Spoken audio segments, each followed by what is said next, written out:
साथियों नमस्कार। आज जो है बात करेंगे दुष्यंत पुत्र भरत के बारे में। तो इनकी कहानी से सभी परिचित होंगे, तो इस पर चर्चा करेंगे। तो सबसे पहले एक हम जो है कहावत पे चर्चा करेंगे। कहावत, उस कहावत का नाम है होनहार बिरवान के होत चीकने बात। होत चीकने पात। तो इस कहावत का हम मतलब समझेंगे कि इस जो है कहावत का अर्थ क्या है, इसका मतलब क्या है। यानी कि इस कहावत का मतलब है कि जो वीर होते हैं, जो ज्ञानी होते हैं और जो गुणी व्यक्ति होते हैं, उनकी झलक उनके बचपन से ही दिखाई देने लगती है। समाज में देखा होगा, कुछ लोग बोलते हैं जैसे कोई बच्चा पढ़ने में अच्छा हो तो अरे जो है पता है ये बच्चा आगे चल के अधिकारी बनेगा, अफसर बनेगा, आईएएस बनेगा, पीसीएस बनेगा। तो इसीलिए बोलते हैं कि ये बच्चा बहुत आगे जाएगा, फिर वो बच्चा आगे जाता भी है। तो ऐसे ही हमारे कुछ महापुरुष हुए हैं जिन्होंने अपने बचपन में ऐसे ही कार्य किए हैं और जिन्हें देखकर उनके महान होने का आभास होने लगा था। मतलब आपके घर में अगर कोई बच्चा है या समाज में बच्चा है तो उनके जो कार्य होते हैं, जो काम होते हैं, चाहे पढ़ाई लिखाई हो, चाहे लेखन कार्य हो, चाहे जो है संवाद हो, चाहे बोलने कार्य हो, तो वो देख कर उनकी भाषा, उनके उनके हर गुण देख कर ये पता चलने लगता है कि ये बच्चा आगे चल के क्या बनेगा। उसी पे ये कहावत हम बोल देते हैं, होनहार बिरवान के हो चीकने बात। यानी कि गुणवान और जो है प्रतिभाशाली व्यक्ति के गुण, जो गुणवान है, प्रतिभाशाली है, उस व्यक्ति के गुण बचपन से ही प्रकट होने लगते हैं कि आगे चल के क्या बनेगा। उसका आचरण, यानी आचरण में चरित्र, उसके कार्य, उसका स्वभाव, उसकी सोच, उसकी वाणी, उसका शारीरिक हाव भाव, तो ये सब देख के पता चल जाता है कि भविष्य में ये जो है बालक या बच्चा जाएगा कहाँ। इसी पे हम लोग बोल देते हैं होनहार बिरवान के हो चीकने पात। तो ये एक सामाजिक संदर्भ का एक अच्छा उदाहरण है। और यह जो कहावत है, इस कहावत पे कई लोग सफल हुए, आगे बढ़े, कई लोग पीछे भी हो गए। बचपन में अच्छे थे, बाद में बिगड़ गए। तो ये जो कहावत है ये ज़्यादातर सफल हुई है उनके परिवेश पे, उसके परिवेश पे, बच्चा अवसर को कैसे भुना पाता है उस पे ये हुई है। तो बालकों का जो प्रारंभिक स्वभाव और योग्यता होता है, उसी के आधार पे हम ये कहावत बोलते हैं। आपने देखा होगा समाज में बच्चों के प्रारंभिक गुण, शुरू के गुण, उनकी रुचि, उनका कार्य, उनकी प्रतिभा, हम जो है जब जान लेते हैं तो बोल देते हैं ये बच्चा आगे चल के सचिन बनेगा, आगे चल के विराट बनेगा, आगे चल के एपीजे अब्दुल जो है बनेगा, जो राष्ट्रपति बनेगा, या मतलब इस तरीके से। तो ऐसे ही बच्चे बड़े होके जब हम प्रतिभा उनकी पहचान लेते हैं, टीचर सबसे ज़्यादा प्रतिभा पहचानता है। हालांकि बाद में भले वो बच्चे पिछड़ जाए, पीछे चले जाए, तो ऐसे ही बच्चे बड़े होकर समाज के लिए एक महत्वपूर्ण योगदान देते हैं, समाज को रास्ता दिखाते हैं, देश के लिए कुछ करते हैं, जैसे हमारे प्रधानमंत्री नरेंद्र मोदी जी। तो ये जो कहावत है होनहार बिरवान के हो चीकने पात, इसमें परिवार समाज की भी भूमिका है। ऐसा नहीं है कि अगर मान लो बच्चा होनहार है, बिरवान है, सब कुछ अच्छा है, अगर उसको माहौल न बढ़िया मिले, अवसर न मिले, तो उस जो है बालक के गुण विकसित नहीं होंगे, वो बच्चा आगे नहीं बढ़ पाएगा, न तरक्की कर पाएगा। तो माहौल, स्कूल का माहौल, घर का माहौल, समाज का माहौल, ये भी जो है बच्चों के विकास में बहुत ज़्यादा भूमिका निभाते हैं। यानी कि परिवार और समाज। ऐसे ही कुछ उदाहरण हम समझ सकते हैं, जैसे डॉक्टर एपीजे अब्दुल कलाम आज़ाद। साधारण परिवार मतलब सिंपल फैमिली के थे, मतलब साधारण उनका परिवार था। लेकिन उनका जो बचपन था, उनकी जो बचपन में जो रुचि थी, जो लगन थे, उनकी जो लगन थे, उसी से जो है पता चल गया था कि ये बच्चा आगे चल के क्या करेगा। एक बड़ा वैज्ञानिक बनेगा, फिर नेता बनेगा। और उनका जो समर्पण था पढ़ाई के प्रति, जो महानता थी, उनकी सोच थी, उसी से जो है लग गया था ये बच्चा आगे चल के आगे जाएगा। सचिन की अगर बात करें, सचिन तेंदुलकर है, विराट जो है कोहली हैं, सूर्य कुमार यादव हैं, सूर्य कुमार यादव यही है ना नाम, और आपके रोहित शर्मा हैं। तो इनके बचपन में ही क्रिकेट के प्रति अपनी जो है अद्भुत प्रतिभा थी इनके अंदर, जो है मैच के प्रति, क्रिकेट के प्रति समर्पण था। उनके कोच ने पहचाना, परिवार ने पहचाना, उनकी प्रतिभा को जाना, उन्हें सही दिशा दिया, मार्गदर्शन दिया, उन्होंने नाम रोशन किया। तो इस कहावत से यह शिक्षा मिलती है जो होनहार विद्वान के, कि समाज को बच्चों के गुणों, उनकी क्षमताओं को पहचानना चाहिए, उसके अनुसार समाज को उनके विकास के लिए काम करना चाहिए।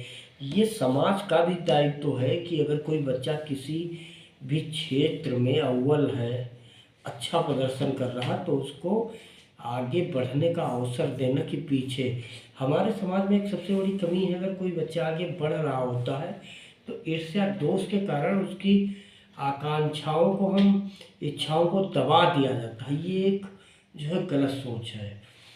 तो उसकी क्षमता अगर है तो उसको पहचाने, समाज को चाहिए, परिवार को चाहिए, जो परिवार में माता पिता हैं, भाई बहन हैं, बड़े हैं, टीचर है, उसको पहचाने और उनको जो है एक अच्छा जो है मंच प्रदान करे, कि ताकि वो आगे बढ़े और समाज और देश का नाम रोशन करे। खैर, ये तो हुई इस पे होनहार विद्वान के। तो इस कहावत पे चर्चा क्यों की? क्योंकि आज जिसमें हम चर्चा कर रहे हैं दुष्यंत पुत्र भरत पे, तो इस पे चर्चा कर रहे हैं कि ये, इस पे चर्चा करेंगे। इस पे अभिज्ञान जो है कालिदास जी ने लिखा है, अभिज्ञान शाकुंतलम, हम लोगों ने पढ़ा भी है इंटर में। और सबसे ज़्यादा अगर जो है ट्रांसलेट हुआ है तो इसी का हुआ है। तो थोड़ा जानते हैं इनके बारे में। तो भरत जो है हस्तिनापुर के राजा थे दुष्यंत, उन्हीं के ये पुत्र थे जो है भरत, जिनके नाम पे भारत अपने देश का नाम पड़ा। तो पहले हम इनके पिता के बारे में जानेंगे कि राजा दुष्यंत थे कौन। तो चलिए जो है शुरू करते हैं कि राजा दुष्यंत, एक बार क्या हुआ, शिकार, उस समय के राजा शिकार खेलते थे, शिकार।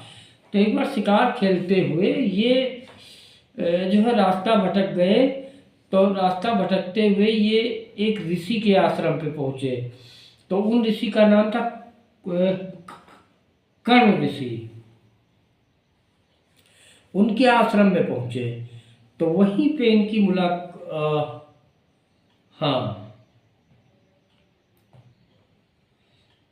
हाँ ये हुआ। कालिदास रचित शकुंतला की कहानी है, इस पे हम चर्चा कर रहे हैं, अभिज्ञान शाकुंतलम। तो अब चूंकि भरत के जो है बारे में जानने के पहले थोड़ा दुष्यंत के बारे में जान लें, उनके पिता, उनकी माता शकुंतला के बारे में जान लें। तो उनकी जो कहानी है ये समझ लो प्यार की कहानी है, प्रेम की, अमर प्रेम की गाथा है। तो इस कहानी में हम जानेंगे प्रेम, त्याग, प्रेम हुआ, त्याग हुआ, राजा भूल गया उसको, और फिर दोबारा से मिलन हुआ। तो इसकी एक अनूठी मिसाल है। तो हाँ, इस कहानी को हम इस माध्यम से समझेंगे। अब हुआ क्या, तो सबसे पहले दुष्यंत के बारे में बात हम जो है कि ये शिकार खेलते हुए एक ऋषि के आश्रम में पहुँचे, कर्ण ऋषि के आश्रम में पहुँचे, और जो है वहीं पे इनका विवाह शकुंतला के साथ हुआ। उस समय विवाह गंधर्व विवाह, हाँ गंधर्व विवाह हुआ। तो शकुंतला के बारे में जाने।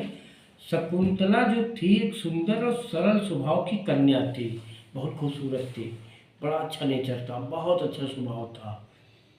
और जो है ऋषि कण्व के आश्रम में रहती थी।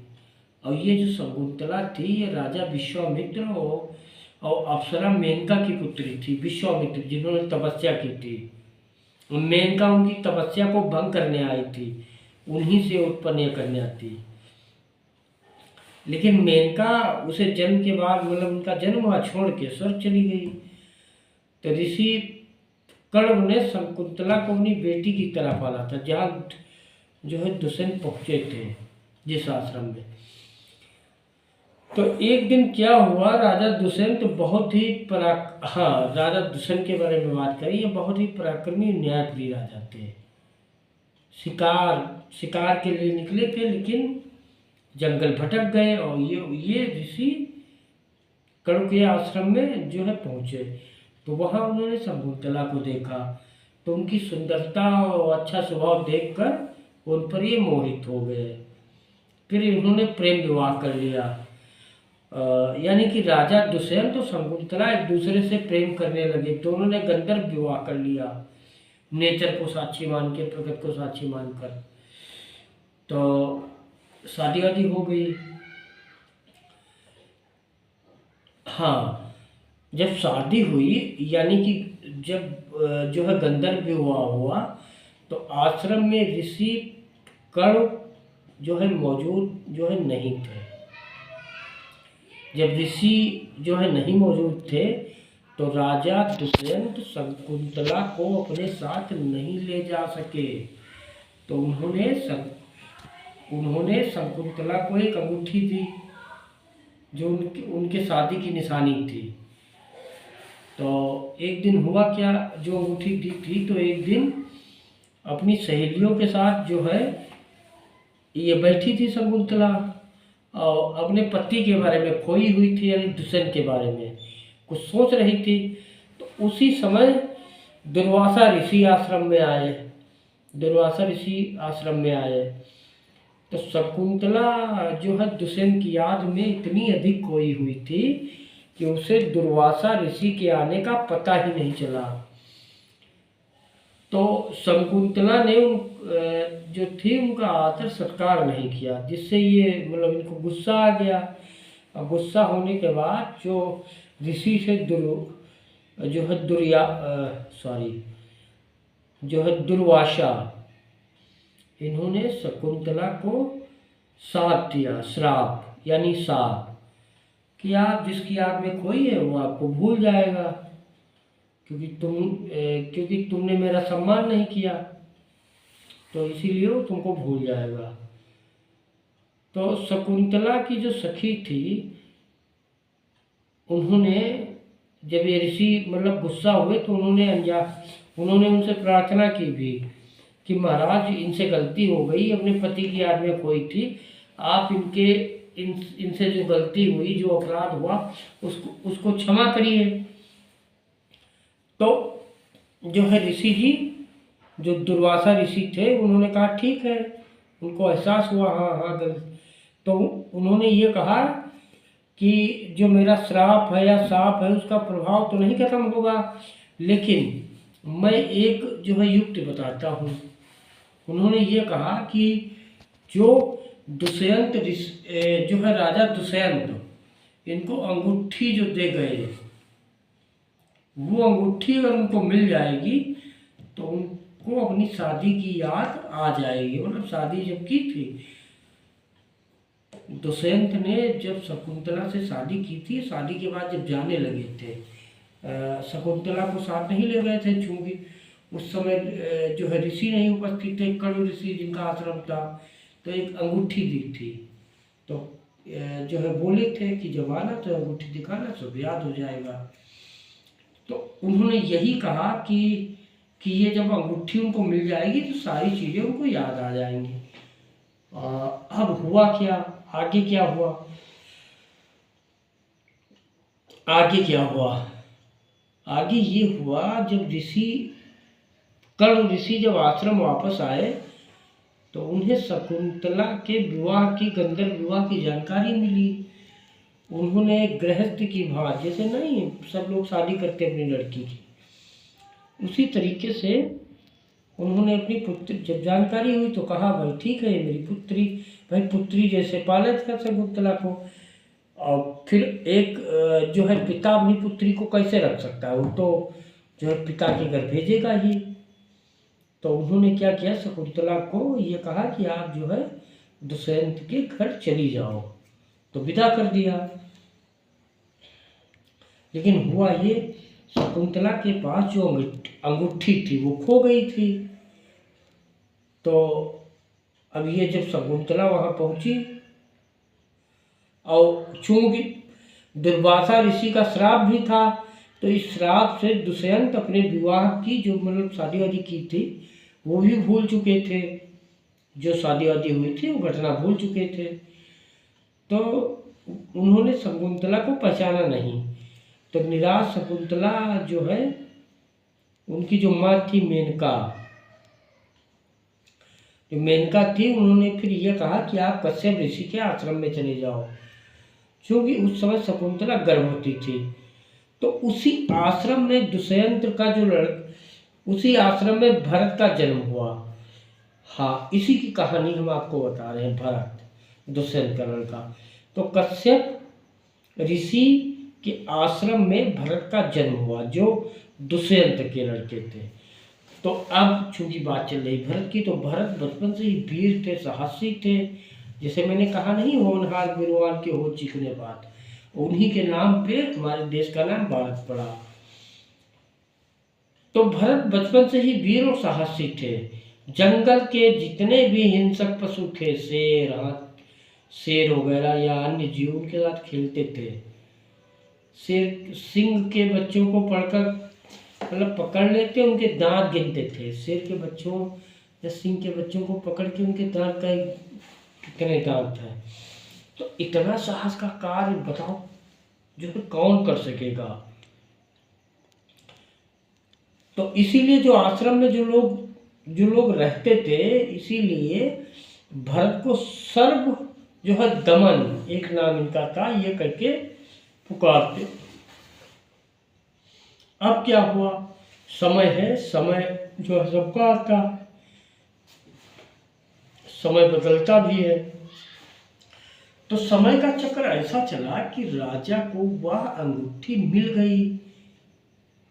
एक जो है मछुआरे जो है मछली उसको ले गई थी। मतलब जब शकुंतला गई थी ना, तो मछली ले गई थी। ये इस पे वेब सीरीज और फिल्म बनी है, देखना इसको। तो वो एक मछुआरे को मिली थी, तो इनके पास पहुंची। तो जब इनके पास पहुंची वो अंगूठी दुष्यंत के पास,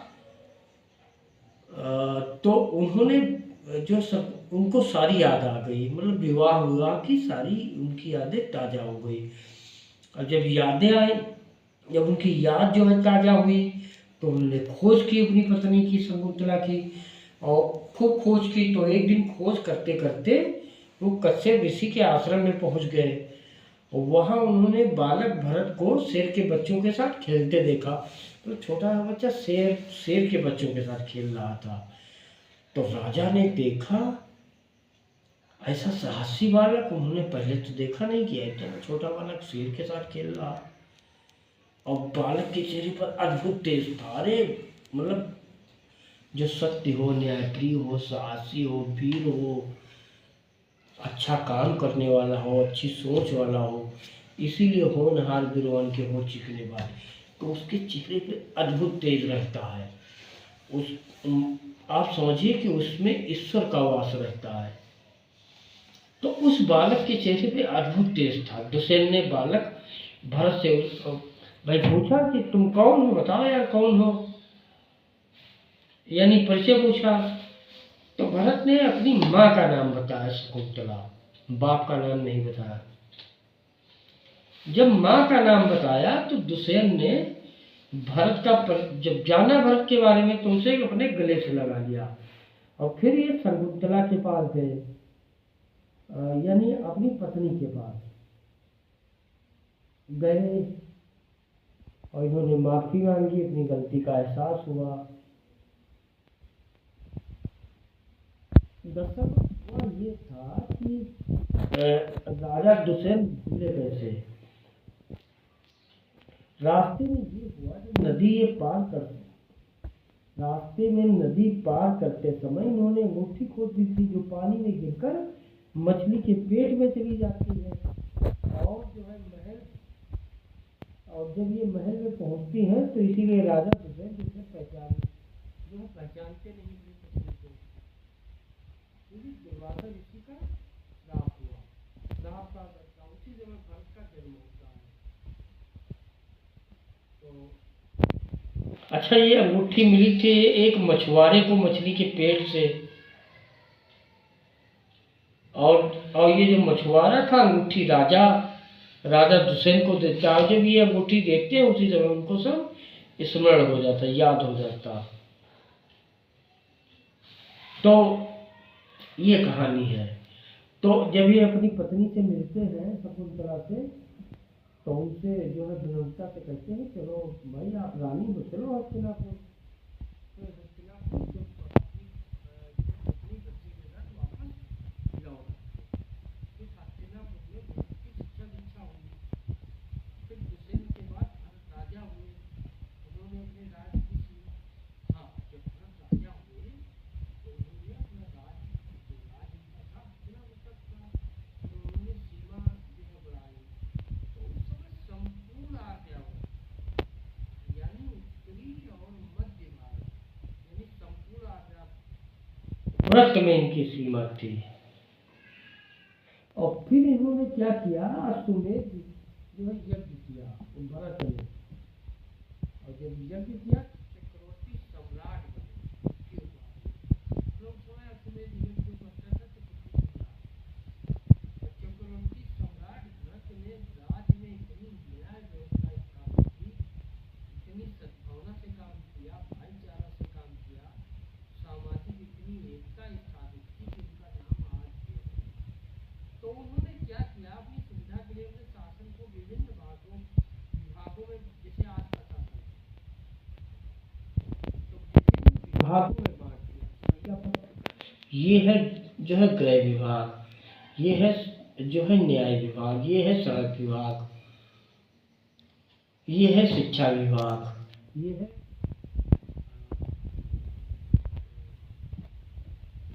इतने अलग अलग विभाग होते हैं जो है बहुत सारे